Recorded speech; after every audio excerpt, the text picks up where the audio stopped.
안녕하세요. 북스론 카페 여러분. 자, 오늘은 이제 저번 시간에 이어서 이 구특강에 있는 이제 그 시각자의 토지 개혁 관련된 내용을 이제 좀 강독을 해볼까 합니다. 자, 페이지는 몇 페이지냐면요. 430 페이지 펴보세요. 자, 여기 보면 이제 구특 보면 그 앞부분을 각자 읽어보시고 이 당시 토지 개혁이 했던 그때 사회 경제적 배경, 나왔던 사회 경제적 배경 관련된 내용이 있어요. 예, 마지막 단락부터 한번 읽어볼게요. 자, 조선 후기 때 사회 경제적 발전은 중세 봉건적 토지 소유 관계에 심각한 타격을 가하고 있었다. 예, 토지 문제를 중심으로 해서 소유 분화와 경영 분화가 심화되고 있었다. 그래서 이때 이제 예전에 말한 것처럼 소유 분화와 경영 분화라는 거는 그 당시 이제 소유권하고 경영권이 한 곳에 집중되는 것을 말하죠. 그래서 이것 때문에 양극화 형성들이 일어나죠. 자, 그다음에 조선 전기에는 소수의 중앙 양반 관료가 대토지 소유였고 지방에서는 광범위한 중소지주층과 자연이 형성되어 있었는데 조선 후기에 때는 토지 집적이 가속화되면서 토지를 잃고 몰락한 농민들이 다수 발생하는 토지의 소유 분화가 촉진된 것이다. 또한 생산력 발전과 상품화폐 경제의 발전을 이용해서 분홍층이 형성된 반면에 자경지조차 얻지 못한, 그러니까 소작지도 못 얻은 그 농업 임노동자와 소상업에 종사하는 종사여 생계를 보충하지 않으면서 안 되는 빈농층이 형성되는 토지 경영 분화 형성도 광범위하게 나타났다. 그래서 이제 농민층 분화로 말미암아 당시 계급 구성은 대지주층, 중소유층, 분농층, 중농층, 빈농층, 임노동자층으로 구분되는데, 자, 토지 개혁은 농민층 분화로 인한 농가 경제에 인한 불균등 형상을 해소하기 위한 것이다. 그래서 이제 있는데 보통 크게 이제 두 가지 방향으로 개선하려고 했어요. 시작자들은 일단 소유권상 문제와 그다음 경작권상 문제를 이제 하려는데 경작권 군정 관련된 내용에서는 대전론이 등장하죠. 근데 여기에서는 대전론보다는 교과서라든지 뭐 이렇게 우리가 이제 보는 개론서들은 일반적으로 이 소유권 문제를 어떻게 해결할 것이냐 그걸 인제 얘기를 하고 있어요. 그래서 요것도 두 가지 이제 의견인데, 하나는 지주 전호제를 아예 폐지시키고 그러니까 토지 소유권은 종전의 토지 소유권을 다 폐지시키고 정전제를 이제 모델로 해서 뭐냐면 그 토지 분분하자 이렇게 한 거죠. 물론 이 정전제는 지금 당장 이제 실시될 수 있는 제도는 아니죠. 다만 정전제에 내포되어 있는 이 군분이라는 이념을 이제 살려 가지고 토지를 인제 분배하자. 토지를 구개한 다음에 분배하자. 이런 방식이야. 자, 근데 이게 현실적이지 못하죠. 이렇게 개혁을 하면 당연히 지주들이 땅 갖고 있는 사람이 가만히 있지 않겠죠. 그러니까 지주전호제를 인제 인정하는 과정에서 "점진적인 개혁하자." 이런 것이 현실적 개혁으로 인제 대두됐던 거예요. 그래서 여기 전자는 인제 대표적인 게 균전제, 그다음에 그 여전론 이런 것들이고, 그다음에 후자 같은 경우에는 인제 그 한전제라든지 그다음에 그 정전제, 요때 정전제라는 것은 인제 그 재해석된 전전제를 얘기하죠. 자, 요게 들 수가 있는 거죠. 그런 내용을 한번 읽어 보겠습니다. 자, 토지개혁론은 비단 조선후기에서만 나타난 것이 아니고 이미 오래전부터 논의되었던 것이었다. 중국에서도 토지개혁은 고대로부터 사회개혁의 중요 부분으로 거듭 논의되고 있었다. 그래서 토지개혁의 기본 방향은 경자유전. 경자유전이라는 것은 토지를 가지고 있는 사람이 뭐냐면 아, 농사를 짓는 사람이 토지를 갖는 그런 형태죠. 그래서 여기 밑에 있죠. 경자유전의 원칙에 입각한 균등한 농가경제 시전은 중세적 유교 이념에 입각한 자급자족적 경제 체제를 지향하는 의미지만 지주적 토지 소유제의 모순을 심각해진 중세 말기에 이르는 농민적 토지 소유 실현을 의미한 것이다. 그래서 토지를 경작하는 사람들이 자기 토지를 갖는, 그러니까 지주가 갖지 않고 이런 것들 경작 유전이고, 당연히 경작 유전은 자용용 체제를 전제하는 거야. 자용용. 그래서 이제 이런 이제 균등한 농가 경제를 실현을 이제 할 수 있다. 그래서 이때 제일 이상적인 토지 대주가 맹자가 제시한 정전제죠, 정전제. 이 정전제는 주나라의 인제 뭐냐면 토지 제도로 이제 알려지고 있는데, 엄밀히 말하면 주나라의 토지 제도는 아니에요. 주나라는 이제 조법이라고 해서 있는 게 있어요. 그러니까 조법이 이제 뭐냐면 정정제에 반영됐다라고 하지만 실제 맹자의 어떤 이상적인 토지 제도인데요. 라고 보시면 되고 다만 주나라의 조법이 반영된 그런 뭐냐면 토지 제도다 이렇게 보시면 되는데 뭐 사실을 떠나서 일단은 그 당시 사람들은 이 정전제를 주에서 실시한 통치 제도도 인식됐고 그다음에 그것을 인제 토지 제도의 어떤 그 개혁을 할 때 어떤 모델로 삼았죠. 역대 왕조들이 중국이나 우리나라나. 그래서 인제 내용을 보면 정전제는 중국 주나라 시기에 시행됐다 전해지는 토지 제도로서 맹자가 인제 그걸 책이 있죠, 맹자책에. 후대 지식인들은 모두 정전제에 대한 이해나 비판을 토지 개혁의 출발점으로 삼고 있다. 자, 정전제의 원래 주나라 정전제의 내용은 이거죠. 우물정자의 형태로 토지를 구획해서 9개 구획지를 이루되 1개 구획지 백무가 되게 하고 그 가운데 8개 구획지는 파도가 농가에 분배하고 독립적인 경영한 뒤 수확물 취득해 하는 것을 사유로 하고 가운데 1개는 파도가 공동으로 경제하여 그 생산물을 국가에게 조세를 납부하는 공존을 하는 것이다. 그러니까 이제 우물정자로 이렇게 해서 요렇게 나머지 8개 같은 경우에는 이게 사전이에요. 예. 그리고 나머지 이거는 마을의 이제 공조로서 여기에서 생산된 것을 인제 국가에게 납부하는 이런 방식인데 보통 인제 우리나라나 조선이나 우리나라 중국이나 유럽이나 이런 이제 초창기 때 조세 제도가 이런 방식으로 운영하죠. 그래서 이제 이런 것들은 이제 노동지대라고 해요, 노동지대. 여기는 세금이니까 노동지세가 되겠네요. 예. 그래서 인제 생산물을 갖다 바치지 않고 노동을 이제 해 가지고 여기에서 공정해서 노동을 해서 바친 세금이다 해서 노동지대라고 하는 거예요, 노동지대. 그래서 이게 좀 더 발전되면 이제 생산물지대나 화폐지대로 넘어가죠. 그래서 여기에서 사유지에서 이제 생산된 물건 중에 일부를 이제 떼 가지고 갖다 바치거나 화폐로 내는 것이 생산물지대, 화폐지대 이렇게 있는데 보통 초창기 때 인제 뭐냐면 지대 방식이 이런 노동지대, 노동지세 형식이었다. 이렇게 보시면 되고 이게 이제 주나라의 조법에 반영돼 있다. 이렇게 보시면 될 것 같아요. 자, 이러한 정경제는 경지 정리가 잘 되어 있는 평야지대에서나 그대로 실시할 수 있었다. 그래서 우리나라와 같이 경지 정리가 되어 있지 않고 산지가 많아 지형이 고이지 않을 경우엔 정전제 같이 이렇게 많은 그 이렇게 구획을 지어 갖고 반듯하게 인제 그 농 땅을 나눌 수 없다는 거예요. 그래서 우리가 보면 이제 지금 농촌에 가 보면 상당히 이런 식으로 정전제처럼 이렇게 반듯반듯 돼 있잖아요. 그거는 나중에 인제 뭐 기계를 동원해 가지고 인제 해서 이렇게 반듯하게만 경지 정리를 했던 거고 실제 조선 시대는 그런 능력이 없었죠. 그러다 보니까 우리나라는 산지가 많기 때문에 요 산 중간중간에 논을 만들었어요. 그래서 그 농지가 모양이 반듯하지 못했어요. 이런 식으로. 예. 이런 식으로 못생겼다 그거죠. 예. 그래서 이런 식으로 반듯하게 인제 농지를 구해 갖고 이렇게 나눠 주는 거는 실질적으로 불가능한 거죠, 현실적으로. 다만 여기에서 인제 본 것은 인제 뭐냐면 군분. 음. 그래서 그 군분이라는 거 이런 그 어떤 이념적인 것들은 수용한 거죠. 이게 형태는 수용할 수는 없지만 토지를 또 나눠 준다는 이 군분이라는 이념은 어 수용할 수 있었던 거죠. 예. 자, 그뿐만 아니라 지주노조 생산 관계를 개혁해야 모든 토지를 국가가 소유하고 있지 않다면 사유지 수요 문제가 정전제 시행에서 실질적인 장애가 되었다. 그래서 이런 거를 하려면 또 구획 문제도 있지만 지주존호제처럼 이제 우리가 토지 소유권도 있잖아요. 근데 소유권을 다 뭐냐면 국가가 환수해 가지고 이렇게 하려고 하는데 그게 실제로 안 되는 거죠. 예. 자, 이런 구획상의 문제와 그다음에 소유권 문제 등등에서 그 당시 이제 중국이든 한국이든 전전제가 이상적인 토지 제도를 인식했긴 했지만 그걸 그대로 시행할 수 있다는 생각하는 사람은 거의 없었다. 그래서 정전제의 원칙대로 시행할 수 없다고 생각하지만 약간의 병역을 통해 정전제 이념을 살릴 수 있다고 생각하는 지식은 적지 않았다. 그러니까 정전제의 어떤 균형 있죠. 군분 사상을 좀 현실적으로 살릴 수 있다. 그렇게 생각하는 사람이 있었는데 그 대표적인 사람이 가산 정영이라는 그 인물이죠. 그래서 정영도 처음에는 여전론을 주장을 했고 이와 같이 전전제를 비판했다.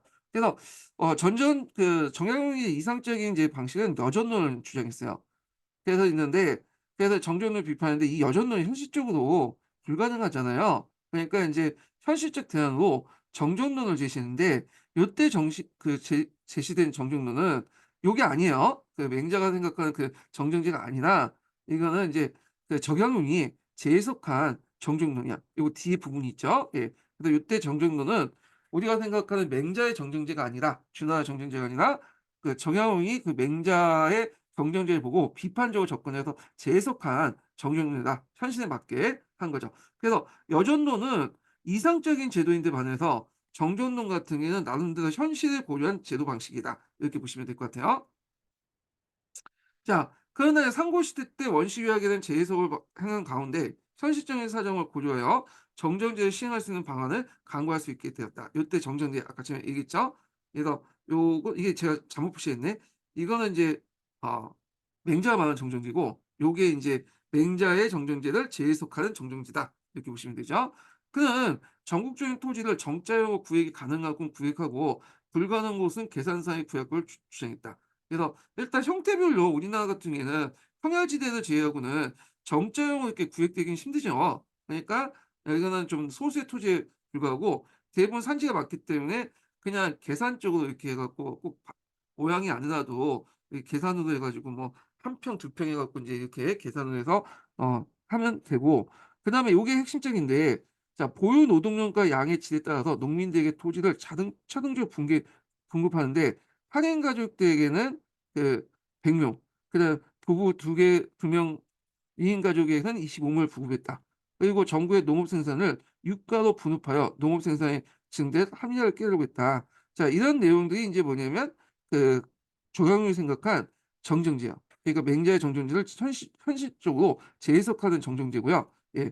그다음에 이제 제가 좀 얘기하는 여기는 안 나왔지만 이게 이제 모든 토지를 대상으로 한 거예요, 처음부터. 예. 그래서 처음에는 국유지를 대상으로 하다가 그렇게 해서 받은 이제 지대 수입을 바탕으로 그걸 또 땅을 매입해 갖고 또 늘리고 또 땅을 이런 식으로 토지를 분급하고 이런 식으로 확대시켜 나가는 방식으로 이렇게 인제 하려고 했던 거죠. 예.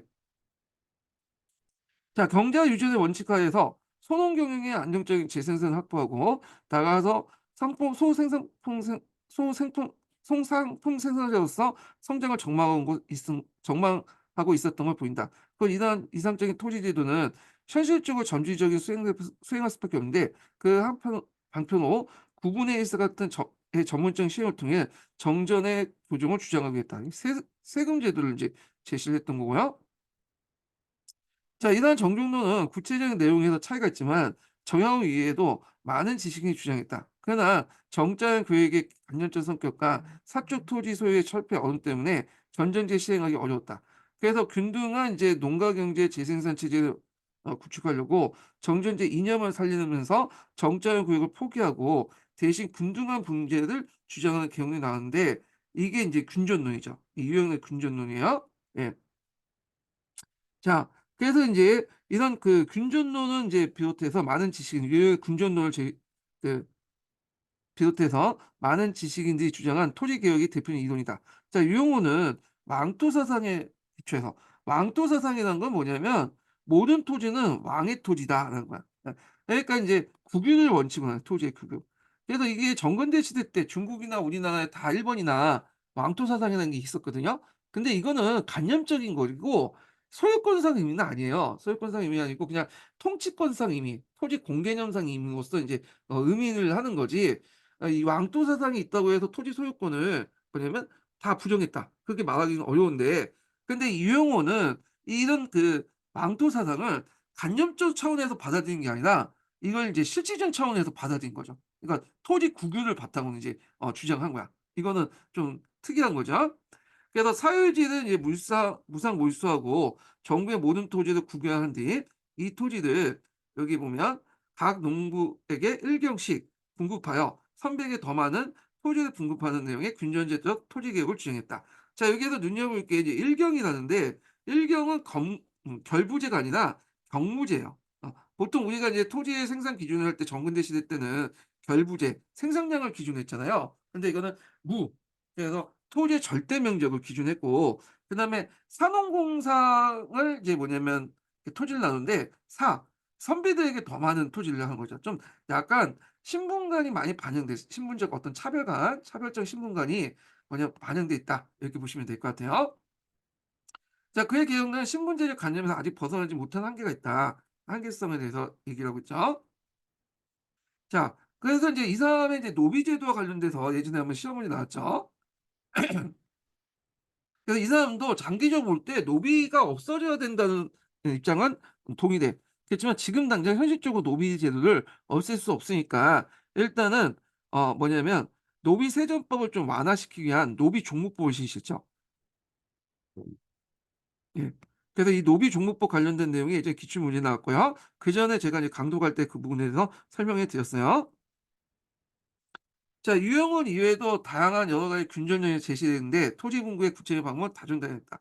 자, 그 당시 실학자들의 이제 내용들을 이제 보는 게 전반적인 그 내용들을 사회주의 수용과 분급에 대해서 유형같이 무상몰수, 무상분배를 주장하는 경우가 있는 반면에 토지 구입 자금을 마련해서 유상공수와 유상분배를 하는 방법, 유상몰수와 유상분배를 하는 방법도 제시했다.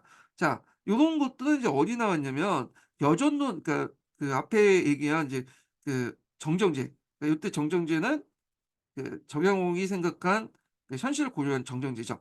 여기에서 나와요. 그래서 국유지를 합주하는 과정에서 요게 지대 수입을 얻은 다음에 이걸 가지고 토지를 매수해서 분배해 주는 이렇게 인제 하는 거죠. 뭐 이건 유상으로 분배해 주겠죠. 예. 아니면 무상으로 인제 분배해 주든지. 자, 그래서 군전의 경우에는 전전제 구획의 어려움을 극복했지만 사회주의 수용 모제, 그러니까 지주 전호제를 아예 폐지시켜야 되잖아요. 이런 거는 사회 병역을 기다리지 않고는 해결하기 어려운 문제다. 그래서 개혁의 지향은 이상적이지만 현실적으로 실현 불가능한 이론이다. 그래서 보다 현실적인 개혁론자들은 당시의 사적 토지 소유와 그에 기초한 지주존을 인정하면서 그의 모순을 점진적으로 훼손할 수 있는 방법을 생각했다. 자, 이게 대표적인 게 이제 뒤에 있는 한전론 같은 것들 있죠. 예. 이게 한전론 같은 것들이 이제 이런 거고 앞에서 언급한 이런 이제 정정제, 요때 정정제는 앞에 이제 재해석된 전정제, 저 정정제도 현실적 개혁 방향이라고 보시면 될 것 같아요. 자, 이거는 사회적인 혼란을 초래하거나 사회 병역을 기다리지 않고도 추진할 수 있는 현실적 방안이었고 이러한 점진적인 개선을 통해 궁극적으로 농가 경제 균등한 재생산을 달성할 수 있다고 내다봤다. 그래서 한전도는 토지 소유를 상한선을 주장하는 박지원의 주장인 반면에 하한선을 주장하는 그 이익, 성우 이익 등이 주장했다. 여기에다 상한선, 하한선이 있는데 요거는 어떤 측면을 볼 때 이제 이게 상한선이 될 수도 있고 하한선이 될 수도 있어요. 그래서 꼭 그 의미는 별로 중요한 건 아닌 것 같아요. 그러니까 여기서 중요한 거는 토지의 어떤 소유 제한을 줄이자. 그러니까 그 제한을 하지 않는 거죠. 토지 소유 제한을. 그래서 인제 토지 소유의 최저선을 정한 주장은 인제 요거 죠. 그래서 영업전을 기준으로 해 갖고 사고 팔 수 있도록 한 거죠. 농민들의 최소한 제소 농민들이 어떤 최소한도의 재생산을 보장해야 된다는 입장으로 상한선 주장보다는 진보적으로 평가받고 있다. 그러니까 이게 인제 그 한전제 관련된, 그러니까 하한선을 기준으로 한전제에 대해서 얘기를 하고 있어요. 자, 잠깐만요.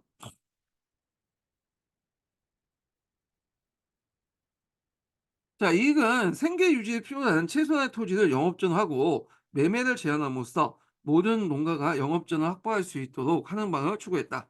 자, 그래서 이제 영업전 관련된 내용은 제가 이제 저번 시간에 간격 때 얘기를 했죠. 자, 그러나 한전도는 최전선과 상한선 기준을 어디에서 설정한 거에 따라서 현실적 의미가 달라진다. 상한선이 높게 책정하면 현실적 개혁성에 의미가 없죠. 예. 그리고 최전선을 지나치게 낮게 책정하면 농가의 재생산을 실제로 보장할 수 없어요.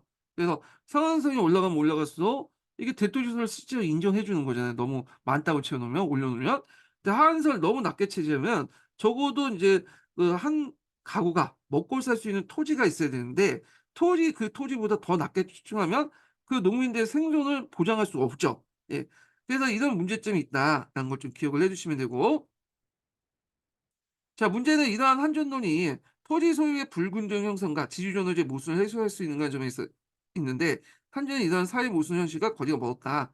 자, 결국에 지주존의 현실을 개혁하지 않고는 토지 개혁론의 의미가 없는 것이다. 그러나 양방 지배층들 대부분 지주층을 형성하고 있었기 때문에 그들의 지배 질서인 중세 봉건 사회를 타파하지 않고는 지주존의 개혁은 기대하기 어렵다. 더욱이 지주존호제에서 모두 잉여 생산물을 지대도 흡수하여 하는 반작법.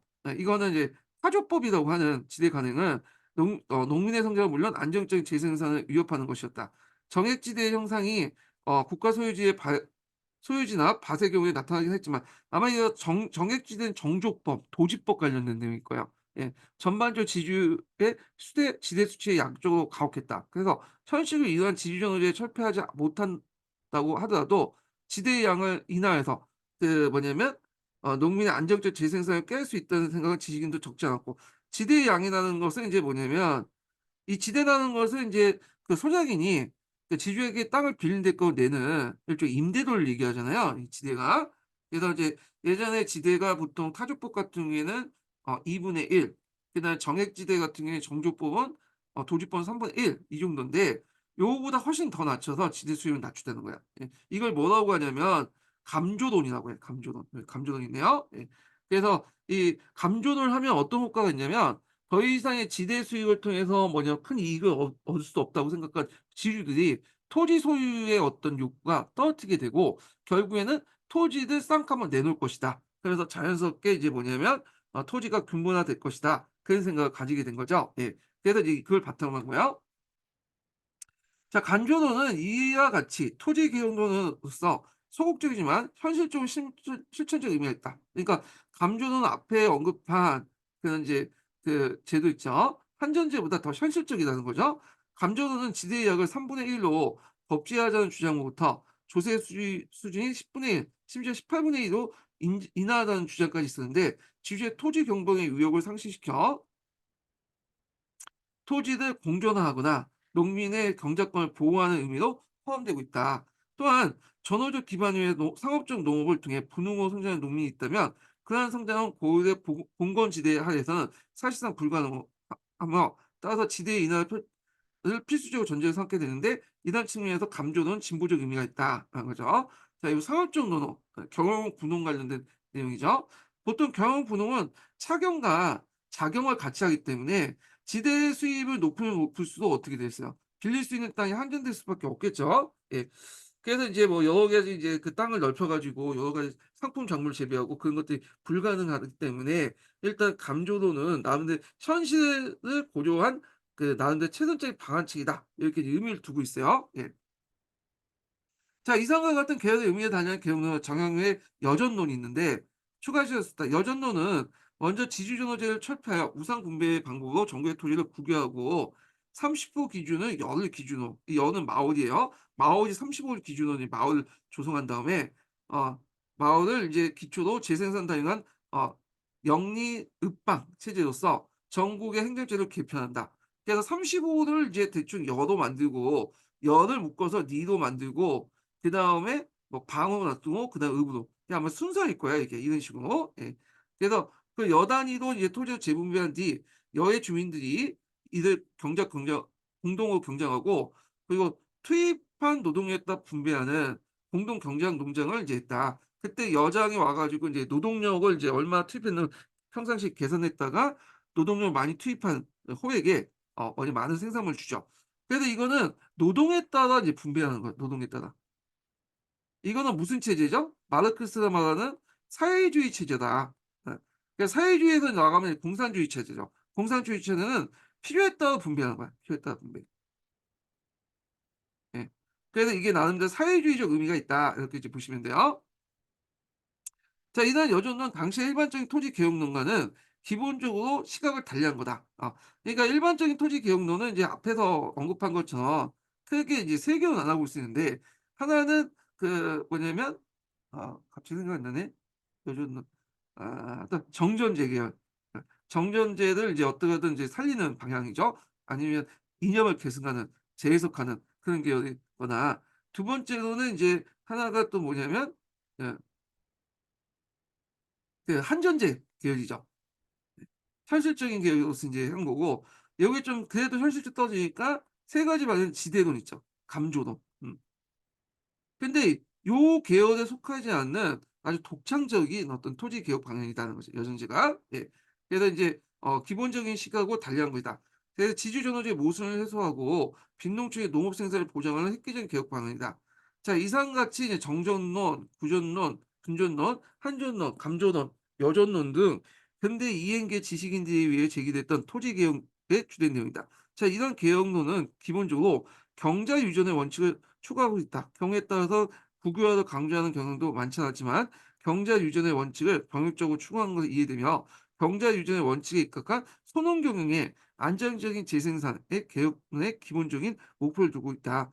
그래서 이 정전제, 군전론 이런 목표를 추구하는 대표적인 개혁론이다. 한전론과 감전제는 그 당시 지주존호제를 인정하는 위에서 점진적인 개척을 주장하는데 함전론은 그 지주의 토지 소유를 법적으로 제한하는 편, 최소한 소농 경영을 보장을 추구하고 감정론은 지주존호제를 인정하긴 하지만 토지 소유의 시장 형태인 지대를 문제 삼아 그 인하를 촉구함으로써 실제 지주존호제 붕괴를 지향하는 실천적 의미가 있고 여전론은 앞에서 말하면 이게 좀 다른 계열 있죠. 뭐 정전제, 한전제, 감전원과 다른 기존의 농민 방향과 다른 형태로 아주 그 정약용만의 독창적인 사고방식이 반영된 거죠. 그래서 이거는 앞에서 나왔던 노동력에 따라 분배를 하기 때문에 마르크스의 뭐와 비슷하다? 사회주의 성격이 띠고 있어요. 사회주의 성격. 그러니까 사회주의 성격 마르크스 이념과 비슷하기 때문에 매우 진보적이고 독특한 개혁 방안이다. 이렇게 이제 보시면 되겠죠. 그래서 이렇게 해서 나름대로 이제 좀 한 통에서 얘기하는 이제 그 토지 개혁 방향에 대해서 한번 살펴봤어요. 물론 요와 관련된 그 또 다른 평가가 있을 수 있어요. 예. 그래서 뭐 방향 관련된 내용은 물어보기는 좀 그렇지만 일단은 뭐 팩트 측면에서 이제 이 사람들이 어떻게 주장했는가 이런 것들은 좀 파악을 해둘 필요 있겠죠. 자, 그러면 교과서에 있는 내용을 좀 한번 또 읽어 볼게요. 예. 교과서 리베르 교과서부터 볼게요. 자, 이때 교과서는 제가 이제 좀 이걸 얘기 안 했는데 15년 개정 교과서 아니에요. 예. 여기 이제 한국사가 있는데 이게 좀 약간 부족하죠. 예, 많이 부족해. 그래 가지고 중학교 역사책을 보면 되는데 이게 좀 약간 인구 수준에서 좀 많이 떨어져. 예, 그래 가지고 어쩔 수 없이 09년 개정 교과서가 그래도 인구 수준에서 볼 수 있는 그 내용이 적혀 있기 때문에 요걸 이제 보고 넘어갈게요. 자, 하여튼 리베는 177 페이지 펴보겠습니다. 예. 신학자 관련된 내용을 읽어볼게요. 자, 여기부터 이제 좀 성리학 변화 관련된 내용을 읽고 그다음 신학자 관련된 내용을 볼게요. 예. 자, 여기 17세기 이후부터 이제 양난이 일어나잖아요. 그래서 신분제가 이제 붕괴되죠. 그래서 농촌 지수도 붕괴되고 그래서 이런 것들을 바로잡기 위해서 성리학적인 어떤 윤리가 지배 질서를 강조하죠. 그래서 이제 예전에는 이제 단순히 정치 이념에 불과했던 것을 뭐 이제는 사회 윤리적인 것들 측면에서 이제 강조하게 되면서 이렇게 하는데 그 대표적인 사람이 서인 이 노론의 누구죠? 송시열이에요. 그래서 이 송시열이 상당히 그 역할을 했고 물론 이거에 대한 비판적 입장이 있어요. 그래서 이제 남인 측이나 이런 측에서 이제 나타났는데 남인이나 뭐 소론이나 이런 사람들이 했는데 하여튼 이때 대표적인 게 윤우나 박세당 이런 사람들이죠. 그래서 이제 성리학의 일변도에서 벗어나서 종전의 어떤 육경, 그다음에 제자백과 사상 있죠? 이런 것들에 영향을 받아서 만약 유학을 새롭게 해석을 하거나 그렇게 이제 성리학의 틀에서 벗어나려고 했던 사람들이야. 근데 이 사람들은 이제 그 송시의 입장 볼 때는 완전 이단들이죠. 그래서 사문난적으로 공격을 받고 그렇게 되는 건데 한번 읽어보겠습니다. 자, 양난 이후에 조선사의 신분 질서가 동요되고 상공이 발달되는 등 많은 변화가 일어났다. 자, 이에 따라 정통과 명분을 중시하는 성리학은 변화에 맞서 보수적인 학문이 되어 절대적 경향을 띠게 되는데 신분제 붕괴에 따라서 성리학적 지배 질서를 강조하면서 이런 것들을 다시 불러일으키려고 다시 신분제를 확립하려는 그 과정에서 나온 거죠.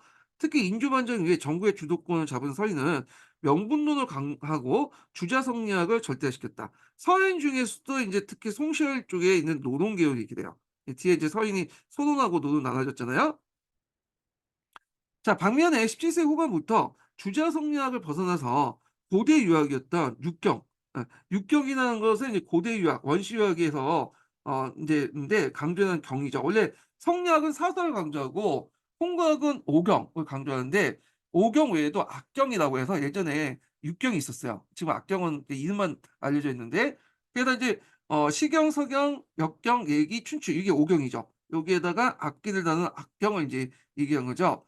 그래서 이 육경과 제자백과를 통해서 사회적 모순을 극복할 수 있는 방안을 찾았어. 한쪽에서는 성리학에서 찾았는데 또 한쪽에서는 뭐냐면 육경하고 제자백과 사상에서 얻었죠.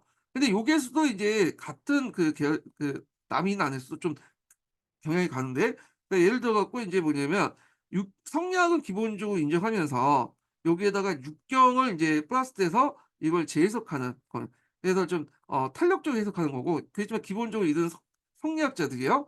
그래서 이제 남인 중에 인제 어떤 세력들이 인제 많냐면 여기는 금기남인들, 예. 그다음에 이제 여기 누구야? 영남남인들, 이런 사람들. 그 시작자들에서도 요 계열에 포함돼서 나왔죠. 근데 이제 성리학 자체는 이제 벗어나서 예전에 고대 유학들, 원시 유학이죠. 원시 유학이나 아니면 제자백과를 통해서 뭐냐면 사회 질서, 새로운 질서를 이제 찾으려는 거야. 이거는 이제 좀 약간 벗어나도 완전히 벗어난 거죠. 예. 그건데 이 사람이 뭐냐, 우리가 말하는 이제 그 당시에 이제 4 차원, 그러니까 신학자들도 성리학 체제에서 뭐 육경이라든지 서학이라든지 이걸 통해 재해석하는 정도에서 성리학은 기본 지켰지만 요걸 선을 넘는 사람들이 등장하는데, 이 사람들이 뭐냐면 윤호와 박세등이야. 예. 그래서 윤호는 유교 경전과 유교 경전을 독자적으로 해석했어요. 그래서 이 윤호하고 송시열이 이게 사이가 안 좋았죠. 원래 스승과 제자 간의 사이였는데 윤호가 인제 나중에 송시열하고 이제 편지를 주고받는 과정에서 송시열이 이제 뭐냐면 기분이 나빴고, 하여튼 그래서 윤호가 이제 그 당시에 인제 그 송시열하고 마곡간 논쟁을 펼쳐요.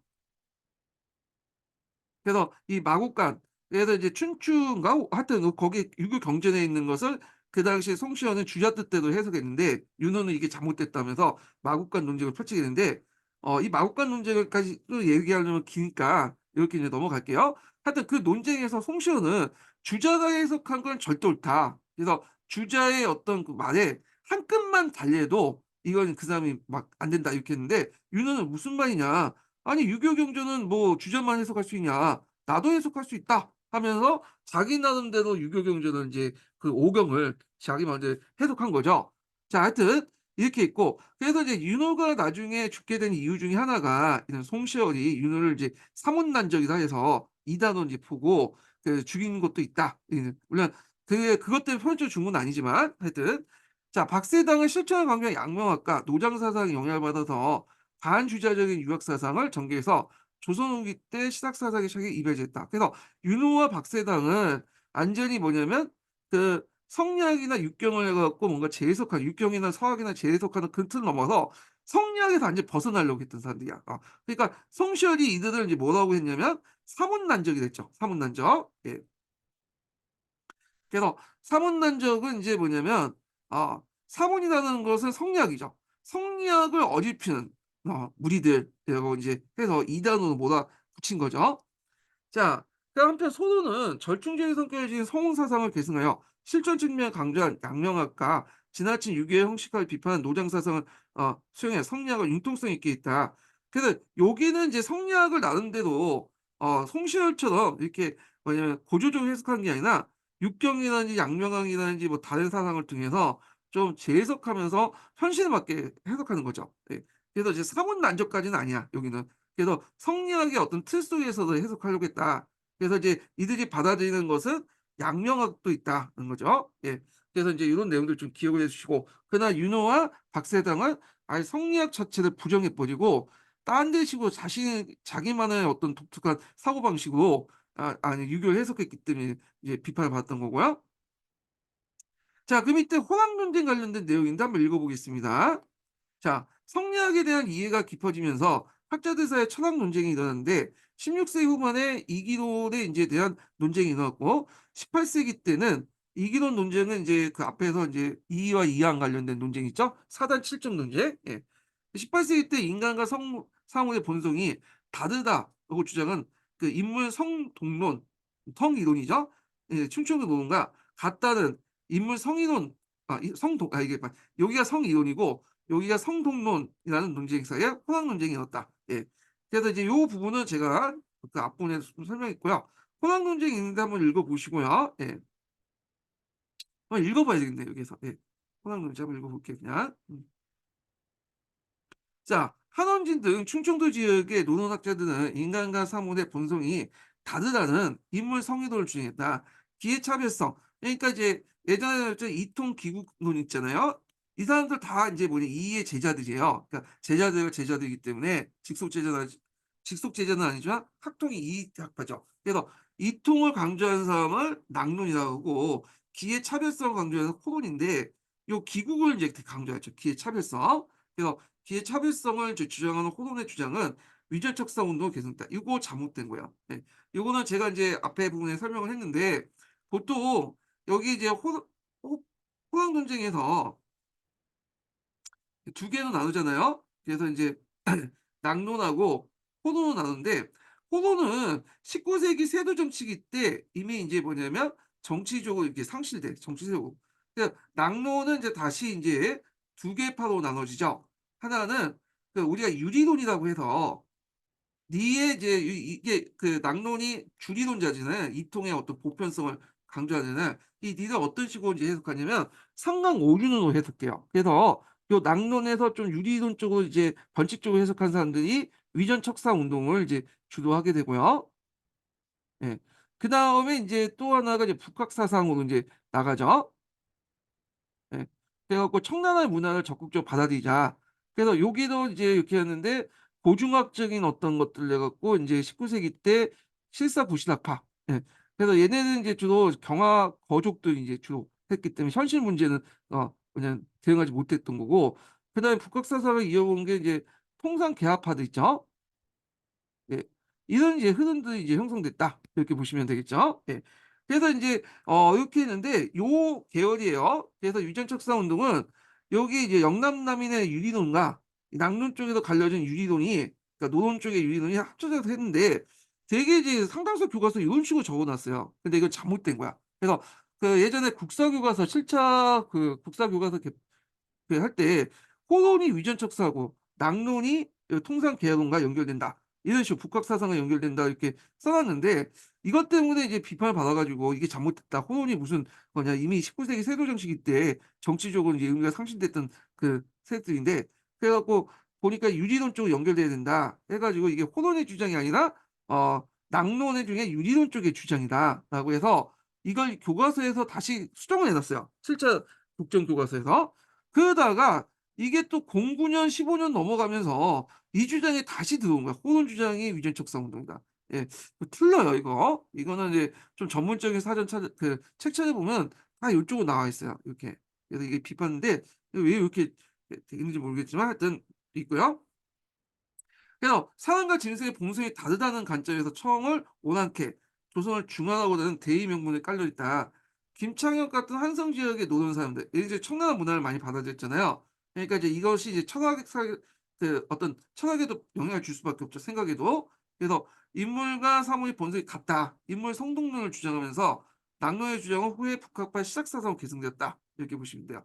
자, 그럼 양명학 관련된 내용 볼게요. 양명학 하기 전에 보통 조선 시기 때 성리학을 극복하는 과정에서 소론, 그다음에 노론, 그다음에 남인. 여기 남인은 근기남인이죠. 자, 이 소론은 양명하고 빠졌고요. 이거를 노론은 이제 뭐냐면 갑자기 생각이 안 나네. 노론은 이제 뭐냐 북학파. 예. 북학 사상하고 이제 관련됐고 그다음 근기남인 쪽은 이제 뭐냐면 얘네들은 이 중농주의자들. 그래서 빠졌죠. 이게 중상주의자고 근데 공통적은 얘들도 기본적으로 성리학자들이에요. 네. 우리가 뭐 양명학 했다고 해서 이 사람이 성리학 보였다. 그런 식으로 얘기하면 안 돼요. 성리학을 이해하는 과정에서 양명학을 수입했다는 그래서 실제 머리 내구조에 보면 성리학이 한 60%고 양명학이 40% 보시면 돼요. 그래서 뭐 양명학을 받아들였고 체계시켰다고 해서 기존의 성리학을 아예 무시했다. 그게 아니라 성리학자지만 이 성리학의 이해를 높이기 위해서 양명할 수 위해서 탄력적으로 이해했다. 이렇게 하는 게 정확한 표현이에요. 예. 자, 그러면 이제 내용을 보면 자, 중종 때 이제 전래된 양명학은 주로 서경덕학파와 왕실 종친들 사이에 점차 확산됐고 이항은 양명학이 정통 주작 사상과 어긋난다 비판하면서 이단을 간주했다. 18세기 초에 정제두 이 사람의 이름을 좀 외워둬야겠죠. 이건 예전에 기출문에 나왔던 사람인데 자, 정제도 등 몇몇 소동학자들에 의해 명맥을 이어갔던 양명학은 체계적으로 연구하여 강화도 중심의 강화학파로 이제 형성했다. 자, 그는 백성을 이제 뭐냐면 도덕 실체 주체로 상정하고, 이게 이제 기본이 됐던 것이 뭐냐면 친민설이에요. 친민설. 백성을 완전 친하게 한다. 신민성하고 이제 다르죠. 백성을 새롭게 한다는 건 이게 주자가 주장한 거고요. 그래서 이게 요사람이 처음 주장한 게 아니에요. 정제도가 주장한 건 아니고 왕阳明이 주장한 거예요. 그래서 이 정제도가 이제 이어받아서 이제 그 얘기를 했던 거고, 그리고 이제 신문제 폐지를 이제 주장하게 됐다. 그래서 이제 이거는 나중에 양명학 때 좀 얘기했지만, 양명학은 어떤 성리학적인 어떤 계열성, 이런 신분적 계열성이 없어요. 그래서 그들의 크기만 다를 뿐이지 누구나 성인군자가 될 수 있다고 이제 생각하거든요. 이 양지만 제대로 드러내면. 그래서 이런 측면을 할 때 이제 신분제 평등을 강조하는 그런 학파가 이 뭐냐 양명학이다 이렇게 보는데, 요 부분은 제가 동계 그 뭐냐 강독할 때 다시 좀 얘기하고요. 자, 강학파는 양명을 바탕 역사, 국어와 서학, 문학 등 새로운 경계를 개척하고 시학제에 많은 영향을 주었다. 자, 양명학은 정권에 이제 소외된 소홍계열과 망실 종친, 그다음 서울 출신의 이제 사회들이 계승됐고, 한말 일제 강점기 때 이건창, 박은식, 그다음에 정인보 같은 양명학을 계승하여 민족운동을 전개했다. 이렇게 보시면 될 것 같아요. 자, 그다음에 이제 신학이 나타나다 이제 볼게요. 자, 신학이 나타난 그 먼저 배경이 나오고요. 그다음에 그 밑에 이제 중농주의자들, 그다음에 이제 중상주의자들 관련된 내용이 이제 나오죠. 예. 그래서 한번 보겠습니다. 자, 임진왜란 이후에 농민 생활이 갈수록 악화되고 수많은 사회 문제가 발생되었다. 그러나 집권 세력은 성리학 명분론에 얽매여 여러 가지 사회 문제를 제대로 해결하지 못했고, 이에 일부에서 성리학에 대한 성찰이 일어나 유교 경제의 독자적 해석하고 양명학과 노장사상을 연구하기 시작했다.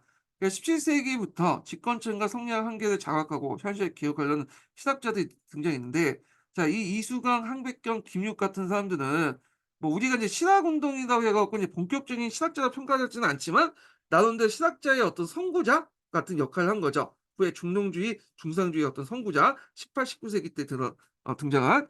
그래서 이수근 같은 사람은 지봉유술 이제 저수에서 우리나라와 중국의 문화를 폭넓게 정리했고요. 한백견은 동국지 저수에서 삼한의 위치를 보증했고, 이거 한백견 예전에 시험 문제 나왔죠. 고종, 김용은 이제 대동법을 확대 시행하고 상평통보 같은 동전을 널리 시행했다. 그래서 김육 이름 외워두셔야겠죠. 그래서 그 당시 서인이죠, 이 사람도. 그런데 이제 한단 계열이에요. 한단 계열은 이제 실무적 관료지들 얘기해서 좀 상당하고 이제 송시열하고 좀 약간 그 거리가 좀 반대쪽에 있는 얘기인데, 이들이 이제 뭐냐면 대동법도 확대 시행하고 상평통보도 확대 시행했다. 김육 이름 꼭 외워두시고요. 자, 그 이제 시각은 농업 중심 개혁론과 상공 중심 개혁론, 국학연구 등을 중심으로 확산됐는데 18세기 때 가장 활성화됐고, 시각은 청에서 정해진 고중학과 서양과학의 영향을 받게 됐다.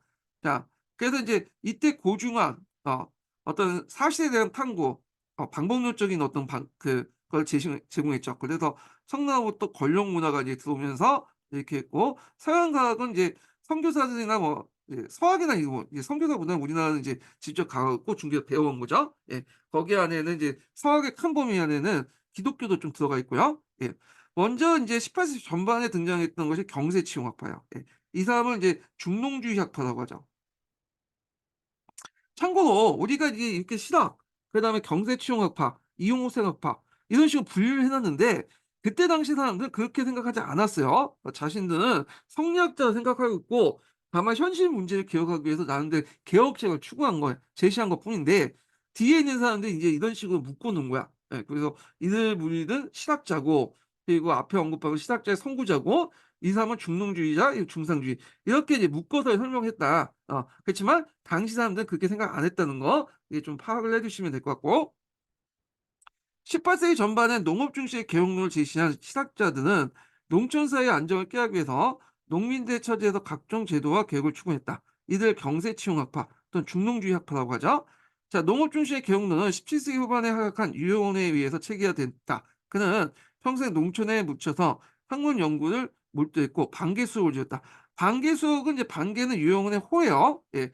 그래서 이 반개수록 책 이름을 좀 외워 두실 필요 있어요. 요거 노비제에 관한 노비 종목법과 관련돼 갖고 예전에 그 한번 기출에 예문으로 나왔던 거죠. 예.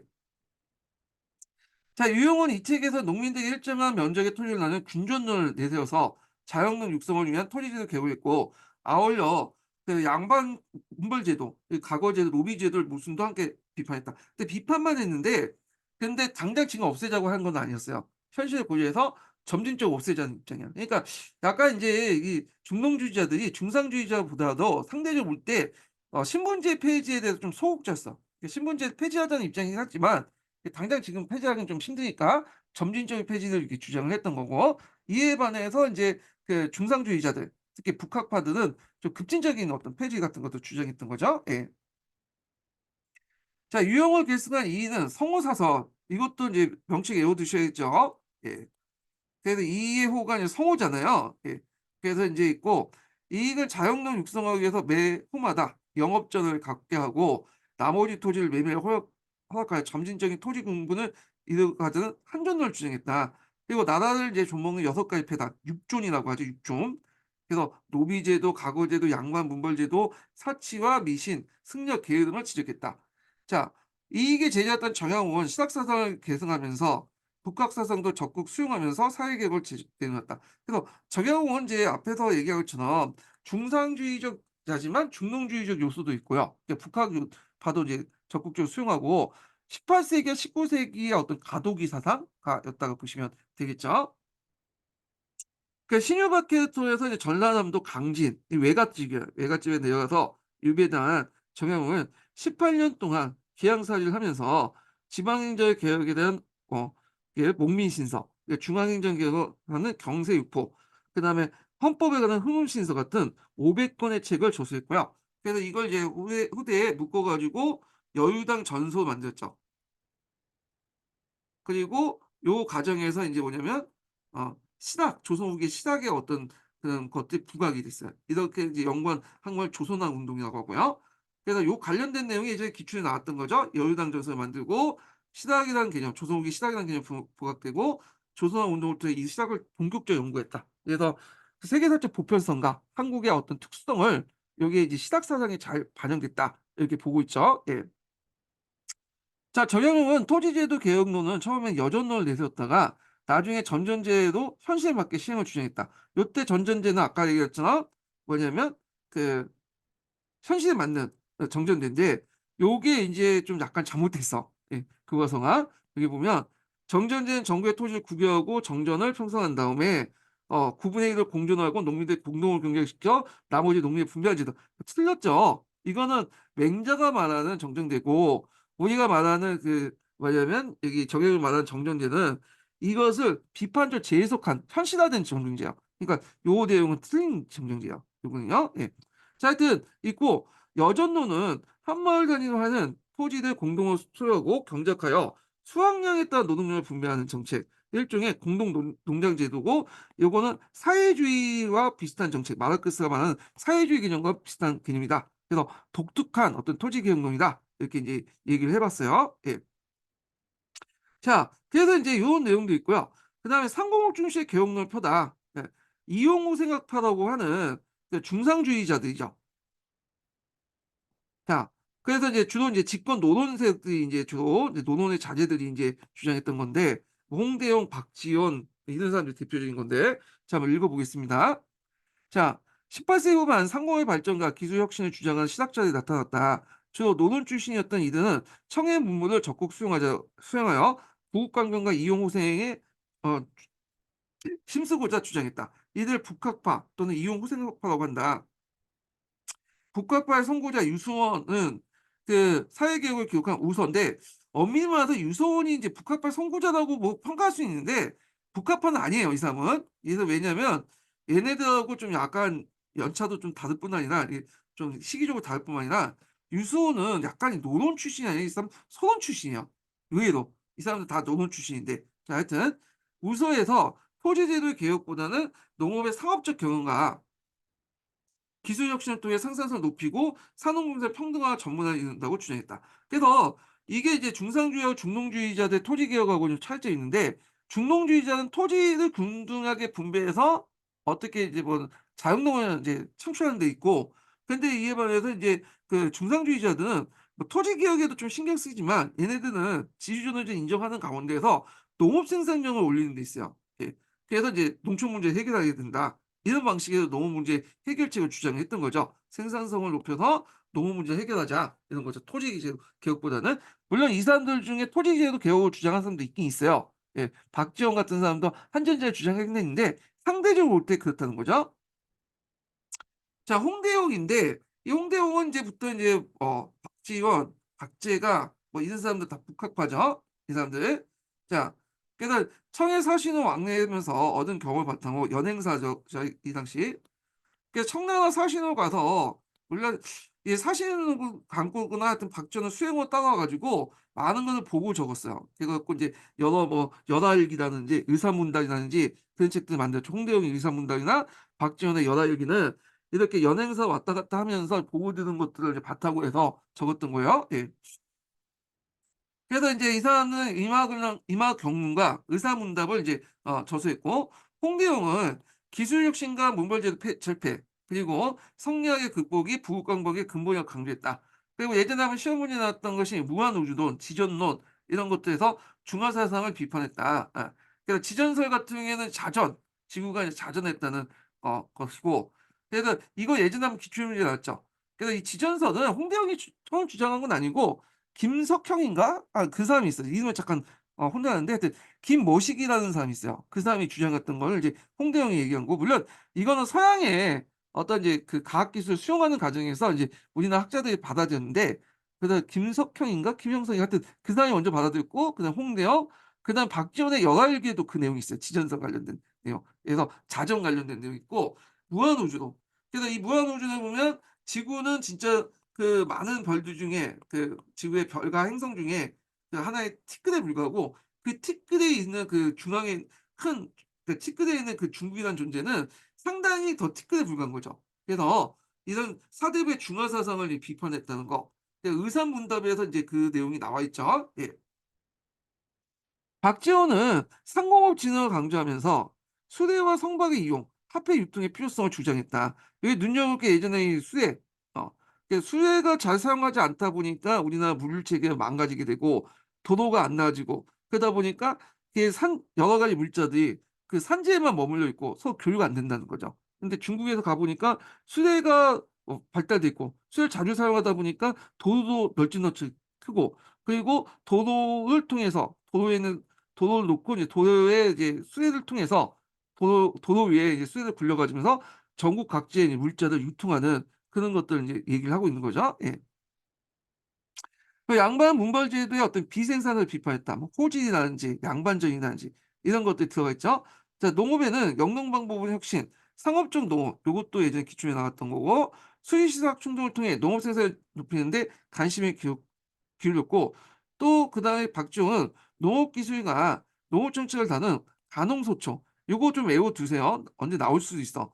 토지 소유의 상한선을 설정하는 한전론을 주장했다. 그래서 얘는 상한선인데 그 이익은 하한선을 주장했잖아요. 예. 그러니까 대토지 소유를 이제 뭐냐면 어, 그 제한하는 그런 것들을 이제 주장했다는 거죠. 그는 청해 다녀온 경험을 바탕으로 연화일기를 담았고, 연화일기 보면 이 교과서에 연화일기 관련된 내용이 많더라고요. 예. 한번 읽어보세요. 그러니까 그 연화일기 자체를 읽는 것보다는 교과서에 있는 연화일기 관련된 내용을 좀 한번 읽어보시는 것도 좋을 것 같아. 양반절, 호질, 허생전 같은 체면만의 얽매이는 양반을 풍자하는 소설을 쓰기도 했다. 그 다음에 서자 출신의 박제가가 있는데, 박제가는 이제 뭐냐면 박지원의 그 제자죠. 예. 그래서 그 박제가는 박지원 문화에서 이동우 유독권과 함께 시학을 연구했다. 그래서 박제가가 청에 다녀온 저수한 북학위에서 청의 이제 문문의 적극적인 수용, 그다음에 청가의 통상 강화, 그다음에 이것도 마찬가지로 수레와 선박 이용 요거. 교통수단이 발달돼야지 뭔가 물자가 이렇게 유통이 되고, 그러면서 상품화폐 경제가 발달되고 나라가 할 수 있다 이렇게 주장했던 건데, 이 박지원의 책에도 나오고 박제가의 책에도 나와요. 자, 하여튼 신분제 타파를 주장했고, 그다음에 여기에서는 건약보다는 소배를 강조했다. 유교에서는 건약을 강조했잖아요. 근데 건약만 계속 강조하면 소비가 되지 않으면 사람들이 생산을 하지 않는다는 거야. 생산을 하지 않으면 경제가 망한 거죠. 그러니까 소비를 해야지 적절한 소비를 해야지 생산도 할 수 있고 생산이 잘 돼야지 나라도 부강할 수 있다. 뭐 이런 식의 논리라는 거죠. 그래서 이렇게 해서 이제 이걸 우물에 이제 비교했죠. 예. 소비가 돼야지 소비의 수요 맞게 생산도 되고 경제도 발전될 수 있다. 이런 것들 이제 주장을 했던 거고요. 자, 그래서 이제 그 밑에 보면 중농업화하고 중상업화의 차이점이 있죠. 예. 여기는 이제 주로 경기도나 근기남인 노동 자재도 구성됐고 주장은 토지 분배, 자연농 육성인데 얘는 농업 생산의 목표와 청의 문물의 적극적 수용 있고요. 그 밑에 있는 이제 사람들의 주장 내용도 있으니까 한번 읽어보세요. 이게 팩트 차원에서 주로 많이 나오니까 뭐 학문적인 경향이 어떻고 흐름이 어떻고 이런 것보다는 관점보다는 그냥 누가 말했고 그 정도는 정확히 좀 기억을 할 필요가 있어요. 요즘에는 하도 팩트만 강조하다 보니까 여기에 가로쳐 놓고 "이게 뭐냐? 여기 의미가 뭐냐?" 물어보지도 않아. 그냥 여기에 걸고 "이게 뭐냐? 수래." 이렇게 적으면 되죠. 그래서 교과서하고 그런 이제 그런 그 있죠. 그 사료들 좀 열심히 읽어 두시는 것도 좋아. 하도 문제가 그딴 식으로 나오니까. 예. 자, 그래서 인제 있고 그럼 인증번호 첫 번째 인증번호 알려드릴게요. 첫 번째 인증번호는 99 번입니다. 예, 첫 번째 인증번호 99 번이에요. 자, 그다음에 금성교과서 잠깐 펴 볼게요. 금성교과서 몇 페이지 펴 보시냐면요. 197 페이지 펴 보겠습니다. 음. 자, 요게 이제 인조반정 이후에 인제 그 정부의 주도권을 잡은 서인은 의리명분론을 이제 강하면서 성리학을 절대화시켰죠. 예. 교조화시켰다고 보시면 되고요. 그런데 조선 후기 때 나타난 사회 경제적 변동은 이런 식으로 뭐냐면 그 해결할 수 없죠. 성리학의 절대로. 그래서 성리학 일변도의 어떤 그 근본적인 반성을 요구가 되고 교조화된 성리학에 대한 비판 17 세기 후반부터 본격적으로 제기되는데 그 대표적인 사람이 윤후와 박세희당이다. 그러니까 이들은 주제학설 절대적성을 부정하고 유교 경제의 독자적인 해석을 했는데 이때 유경이나 뭐 제자백과나 뭐 육경이나 제자백과나 이런 걸 이용해 갖고 이제 했죠. 그러다 보니까 송신을 비롯한 노동으로부터 공격을 받고 사문난적이라고 이제 비판을 받았는데 이때 박세당이 쓴 책 중에 하나가 사변론이라는 책이 있어요. 예. 그래서 이거 한번 읽어 볼게요. 자, 박세당의 반주자학적인 경학 사상은 만년의 저술한 사변론에서 잘 나타나고 있다. 이 책은 대학 준호 논어 맹자에 대한 주자의 주제. 보통 사설 집주다에서 보통 주자는 요거 사설을 되게 강조했잖아요. 그래서 이거에 대한 반기를 들고 주자와 상반되는 자기 나름대로 주의를 갖다 붙였다. 그러니까 이미 주자학에서 벗어났다. 이렇게 보시면 될 것 같아요. 자, 성리학에 대한 비판적인 동향은 한 걸음 더 나아가서 양명의 도입이 나타나는데 자, 양명은 명의 왕양명이 익힌 주관적이고 실천적 유학으로서 주로 정권에 배제된 경기 지방의 소학자들이 받아들였다. 특히 정제도는 양명학을 학문적 체계시켰고 일반 백성들을 도덕적 실체의 주체를 상정하고 친미사에 입각해서 이를 바탕으로 성리학적 신문제 폐지를 주장했다. 자, 성리학의 한계를 극복하는 여러 가지 노력은 신학이 등장을 기결됐다. 그러니까 이런 것들은 이제 신학 사상의 어떤 배경이 됐던 사상이었다 보시면 되겠죠. 그래서 인제 그 신학은 17, 18 세기 때 사회 경제적 변동에 따른 사회 모순의 직면을 그 해결책을 구상하는 과정에서 대두한 한국화 사회 개혁론이다. 신학자들은 민생 안정과 부국 강조를 목표로 하는 비판적이고 실증적인 논리로 사회 개혁론을 제시했다. 이렇게 보시면 되고 자, 이때 이제 거중기 사용 관련된 내용을 볼게요. 이 거중기.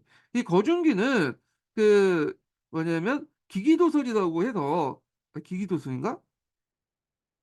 하여튼 그 무슨 책이 있어. 하여튼 그걸 보고 인제 정형이 배웠다고 하는데 자, 이때 화성성역 의계에 이 거중기가 나오고요. 화성을 건축할 때 뭐냐면 요 거중기를 많이 사용했다고 하는데 근데 학자들이 왜 거중기 딱 한 대 사용했다고 그래요 그때. 15조 사용한 것 같은데 자, 한번 읽어 보겠습니다. 왼쪽은 거중계 복음 모형이고 오른쪽은 화성 성역 의궤가 나오는 거중기 전도이다. 그래서 이제 그 화성 성역 의궤도 꼭 기억을 해 주셔야겠죠. 예. 의궤라는 것은 어떤 이제 행사라든지 건축이라든지 이런 것들 할 때 이런 것들을 이제 기록을 남기기 위해서 만든 것들을 이제 그림과 함께 글로 남긴 게 의궤인데 화성 성역 의궤는 화성이 만들어진 과정들을 다 그려 놓은 거야. 그래서 그때 사용한 기구나 그리고 건축 방법이라든지 그리고 또 그들에게 줬던 이제 그 당시에는 노동력을 고용하느냐 그래서 임노동자들이 줬던 품새까지 다 기록을 해 놨어. 그래서 나중에 뭐 일제 강점기야 그다음에 이제 6.25 전쟁을 거쳐 가지고 화성이 거의 파괴됐거든요. 근데 나중에 이 복원을 할 때 이 화성 성형 의교가 큰 도움이 됐다는 거죠. 예. 하여튼 그래서 이제 정형은 서양의 과학 기술을 배워 오기 위해서 이온감이라는 간청을 두자고 제안했고, 그다음 기술의 진보가 그 당시 이제 인간 사회 발전에 큰 결정적 영향을 준다고 믿어 수도 많은 기계와 제작을 설계했다. 이렇게 보시면 되고, 이게 기회론이라는 걸 제시했죠. 그래서 인간이 동물과 다른 거는 요 기술을 가지고 있기 때문이다. 요건데 요 기회론 관련된 내용이 예전에 기출 예문으로 나왔던 거예요. 예. 자, 농업 중심 개혁론을 보겠습니다. 시학자들 학문적 관심은 먼저 농업 경영 토지 문제에 실렸다. 농촌 경제 안정 여부에 따라 민생의 안위와 국가의 종패가 달려있기 때문이다. 자, 농업 중심 개혁 선고자는 17세 후반에 하였던 그 유영원이었고, 그는 농촌에 묻혀 살면서 학문 연구를 몰두하고 반개 수업을 저수했다. 자, 이 책에서 그는 신문에 따라 차등 있게 토지를 분배하는 분전론을 내세웠고, 자연농 육성을 위한 토지 제도를 개혁을 주장했다. 자, 이 또 인제 앞에 했던 내용하고 인제 비슷비슷해요. 영업적을 주장했고, 그다음에 또 6 가지 폐단, 육존이다 해 갖고 이제 비판했다는 거. 그 신학을 이제 대성한 게 정형이고, 이 사람이 신유학교에 갔다가 강진에 가서 유배하는 동안 자기 제자를 시켜 갖고 이런 책들을 만들었고요. 예. 그래서 인제 있고, 요게 뭐냐면 요것도 잘못된 거죠. 우물정자 모형으로 토지를 끌고 이거 잘못된 거예요. 여전론을 그 내세우는데, 후에 이제 이걸 정전제로 했다는데 요거는 잘못된 거다. 요거는 교과서에서 잘못된 적은. 그래서 교과서 보면 오류 내용을 그냥 무비판적으로 이제 받아 쓴 것도 있어. A라는 교과서가 이제 이걸 썼는데 B 교과서 만들 때 요걸 받아 써 가지고 인제 그 오류 내용을 검증 없이 그냥 적어 놓고거든요. 교수님도 여기 와서 그 감찰을 했을 건데 이거 다 번토할 건데, 물론 이거 쓴 거는 이제 교사들이겠지만 이게 검토를 제대로 안 한 거다. 그 교수님이 그 부분에 어떤 전공자가 아니기 때문에 자기도 모르니까 그냥 넘어간 것도 있을 것 같아요, 요 부분은요. 자, 그래서 이제 있고 정형의 여존론 관련된 내용 있죠. 요거 여유당 전서에 있는데 요거 외워 두세요. 외워두면서 발라 두세요. 이거 예전에 기출 사료에서 나왔던 거예요. 예.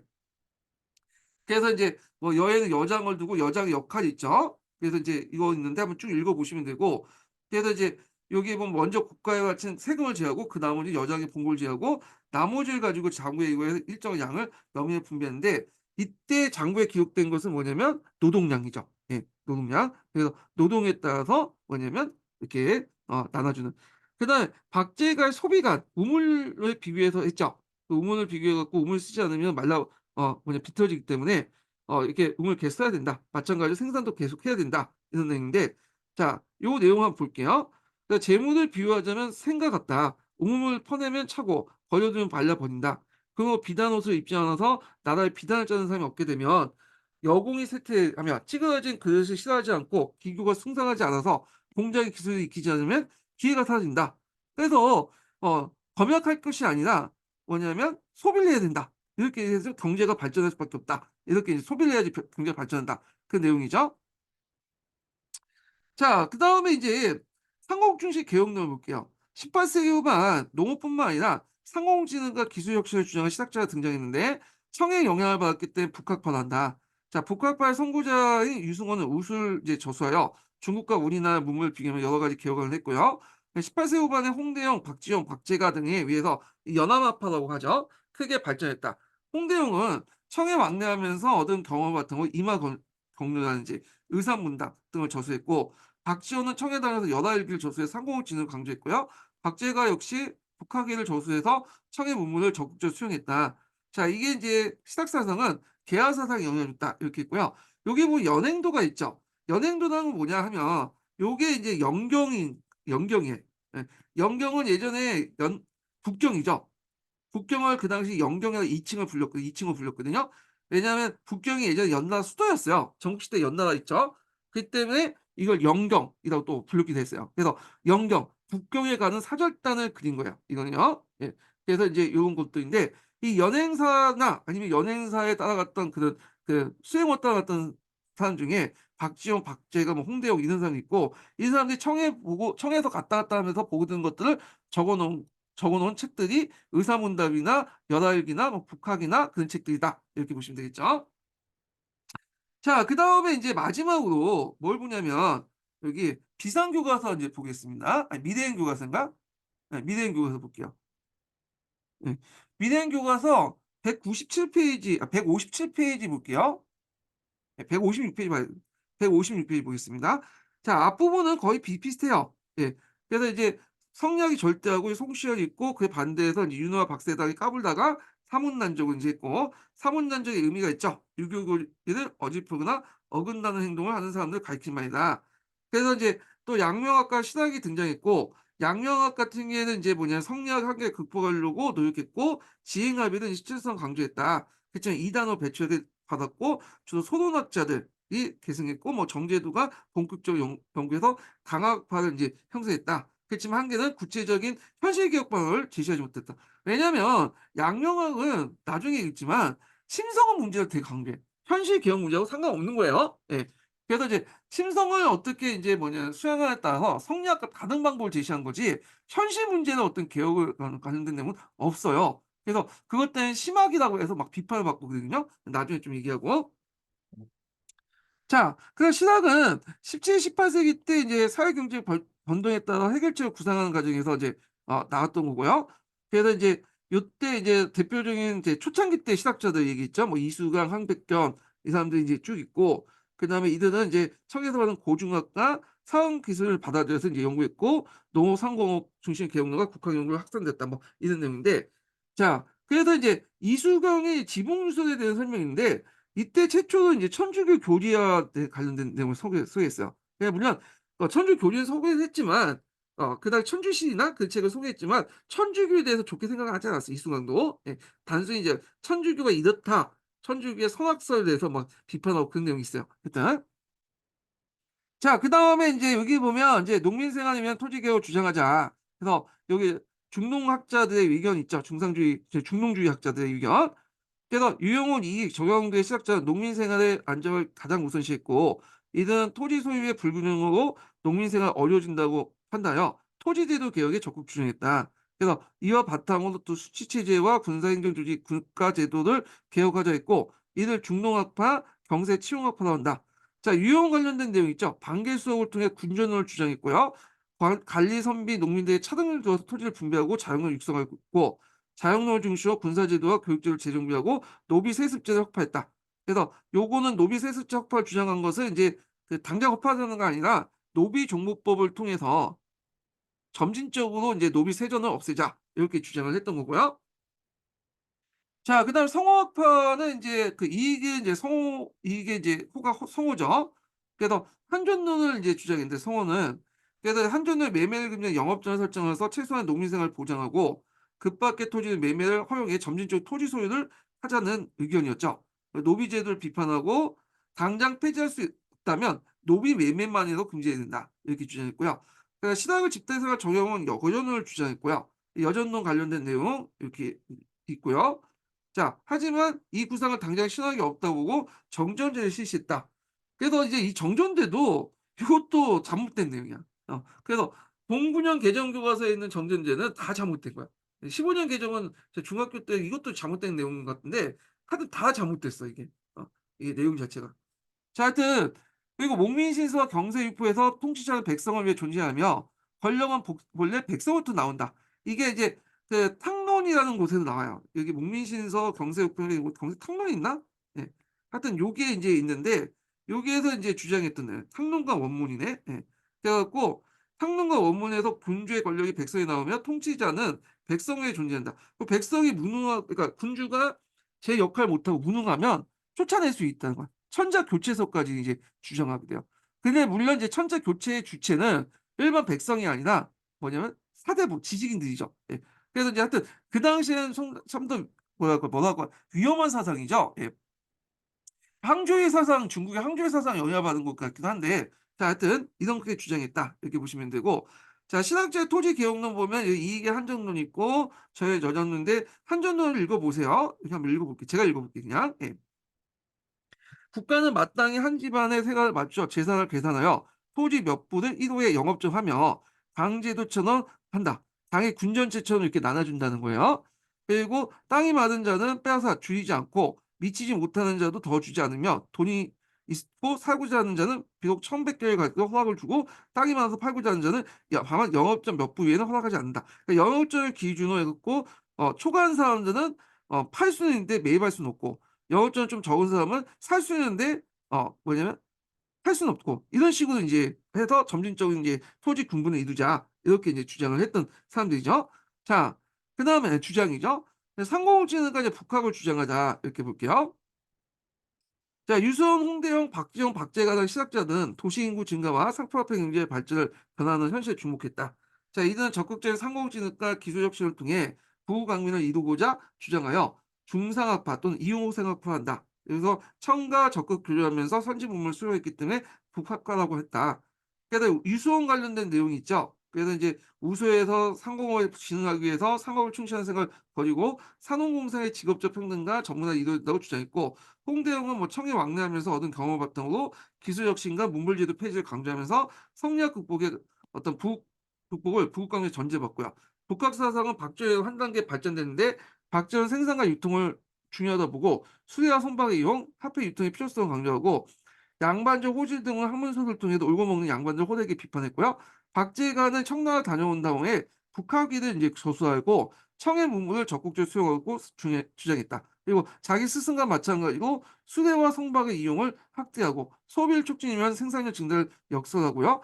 그래서 소비가 생산을 촉진한다 해서 여기에서 이제 그 관련된 것을 제물로 이제 우물로 이제 비유했죠. 자, 그다음 무역사회 파견에 청해경해진 세계 모욕에 참여한다고 주장했다. 자, 이러한 북학파의 주장은 19세기 후반때 대화 사상에도 계속 발전했다. 뭐 이렇게 이제 보시면 될 것 같아요. 그래서 이제 이렇게 해서 한번 봤고, 그다음 신학이 단순히 이제 상공업 발전이나 농업 발전 그런 것만 이제 주장했던 것도 아니고 북학 연구에도 북학 운동에도 이제 북학 연구 우리나라 것을 이제 연구하는 거죠. 국사, 국토, 지리, 뭐 국어 같은 것들 연구하는 거. 그래서 이제 적극적으로 영향을 줬는데 자, 요 부분도 뭐 안정복의 동사 강복 같은 것도 이제 예전에 시험문에 나왔잖아요. 여기요. 요 국학 관련된 내용은 뒤에 좀 다음 시간에 어 하겠습니다. 예. 좀 쉬었다보다는 내일 할게요. 내일. 예. 내일 하겠습니다. 예.